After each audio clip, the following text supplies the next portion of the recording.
Hi, this is Jeff Melcher from Cycling Form and Fitness.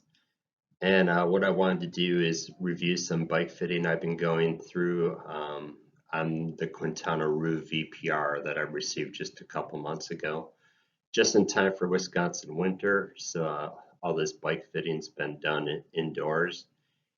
But at least I wanted to give you a little update on what I'm doing at Cycling Form and Fitness as an optional service going forward.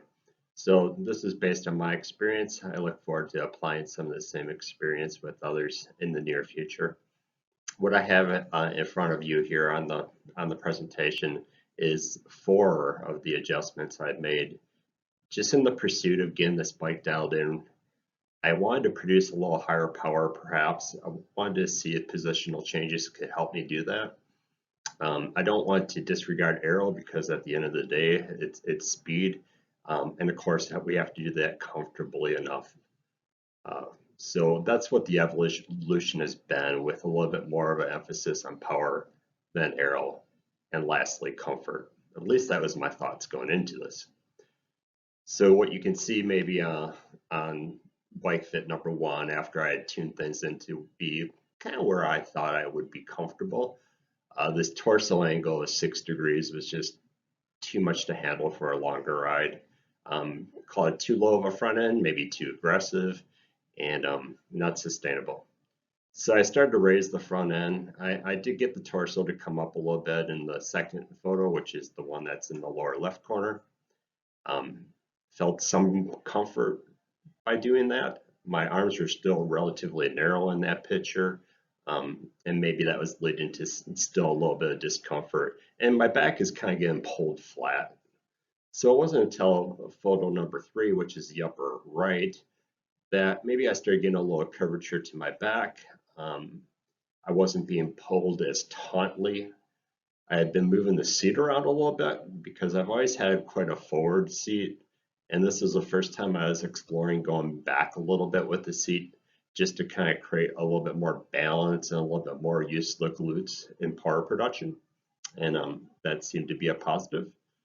The lower right photo is another evolution in adjustments. I think I went a little bit harder with the front end just to kind of understand what the cause and effect relationship would be. I finally landed on this bike fit just this last week. I've been able to test this out on a longer ride. It's been the most sustainable, the most comfortable. So I think this will be the final 56-mile bike fit because I'm doing 70.3s.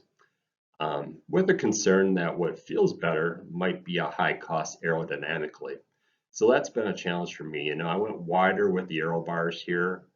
I do have them tipped up. I kind of had a theory there that if my hands were blocking my upper arm, that I would get a little bit more aerodynamic advantage, so the hands high position. And then if the arms were wider, it probably would create a little bit more drag, but then I can drop my head in between my arms a little bit more effectively. And I have to do this, of course, by being able to look forward, so I can see over the top of my hands there.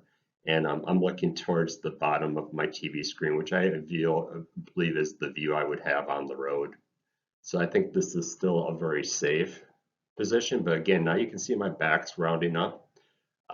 My hip angle is still open, probably more open than it's ever been. I usually measure that with the pedal at the top of the stroke. But anyways, just the 48-degree pelvic angle gives me a little bit of an idea that I'm sitting just a little bit more upright. I'm able to round my back a little bit. So I'm not rolling into the saddle as severely as I was, creating like a artificially flat back. I really think I feel better with the slight curve to my back. My head is blending and my helmet is blending really nicely with my back. So everything looks good from what I can see from this side view. Well, let's get to the front view. These are just 3 photos of evolution over time, but my problem has always been, how do I assess the front view? I don't have a wind tunnel, but I think area could be measured. So can frontal area easily and accurately be measured from photos? And I read in a book by Phil Burt, Bike Fitting, that it is easy enough. Just having a program that can count pixels and be calibrated based on a known measurement. So that moves me into trying to look at the last two positions I did. So the difference between these is this first position was narrow arms, and the arm rest gave me a 12-degree angle on the arms. So if we go back to one of the prior photos, you would see it's hard for me to go back in this presentation mode, but 12 degrees is what I had on December 30th. And that was kind of not the hands high, it was hands somewhat neutral for position. So nice tool. The bike fit frontal area of the silhouette that you're seeing came out to be 1,316 square centimeters. So really I wanted to compare that to the second position. This is just done Friday, and this is with my arms at 18 degrees, so the hands held higher. I moved my seat back a bit just to kind of generate that rounded back that I was speaking of and not forcing that flat back. And I took this for a ride. It felt very good for power production, at least on the trainer. I have my arms wider, and that feels a lot better for comfort. I'm not getting squeezed so tight that I can't sustain it. I was getting out of aero every 5 minutes, and now it's every 15 to 20. So it's really a huge improvement. So my conclusions based on this trial I went through is that, yes, I think this will be a good bike fit, but I do want to do some further investigation. So the conclusion on the measurement tool is the bike and the camera position needs to be fixed for valley comparisons. So setup really matters. Bike's got to be in the same spot. Trainer's got to be in the same spot. That's the only way to get a good evaluation of frontal area.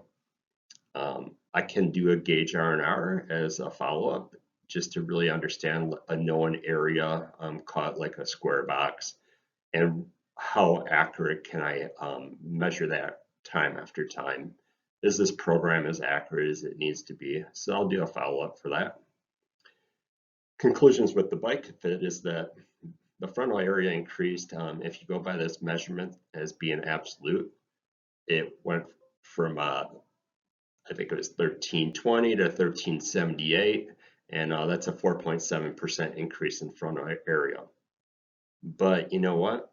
The change was necessary. I really had to get comfortable on the bike, and I feel like I might produce some more power. So it'll be interesting when I do my next FTP test. And then either setup allowed for me to get my head down, and that's the biggest thing that we can do to help ourselves to have less drag is to get our head down. But we still need to see down the road. So I'm always really trying to balance that hands high position with being able to see down the road. The last thing we want to do is compromise safety. And again, I think to really test these two final positions, hands moderately high to hands high, and the wide versus narrow, I really should do an aero validation test in spring.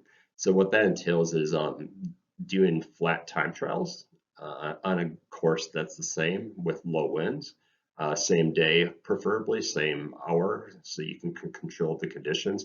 Just do the setup number one, bring your tools, make the change, do setup number two.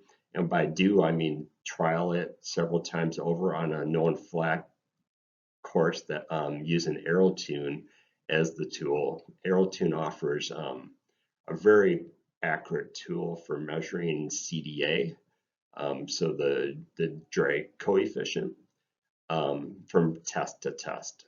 So that'll be very interesting to do. I'll follow up with that in spring, but for right now, I think this is a great position for me to get used to for Chattanooga 70.3, which is coming up on June 22nd.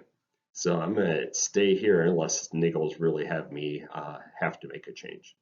So let me know if you have any questions. I'll be happy to try to answer those in the comments. Thanks, bye-bye.